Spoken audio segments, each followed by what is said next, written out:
He woke up in a white room. No walls, no ceiling, just endless brightness. A woman stood before him, calm and patient, as if she'd been waiting for centuries. "Where am I?" he asked. "You're home," she said. He frowned. "Home? I just died." She smiled.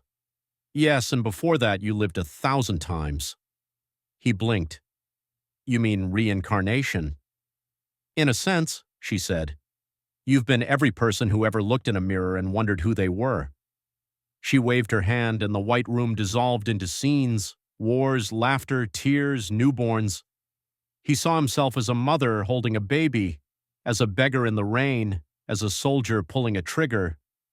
"Every choice you made to yourself," she said. "When you helped someone, you helped yourself. When you hurt someone, you wounded yourself." He looked at her, trembling. "Why? Why make me live all these lives?" "So you could learn what it means to see," she said. "Not with your eyes, but with empathy. The moment you look at another person and recognize yourself, that's when you'll be ready to leave the mirror."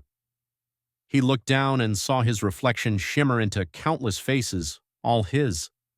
And for the first time, he didn't just see himself, he understood.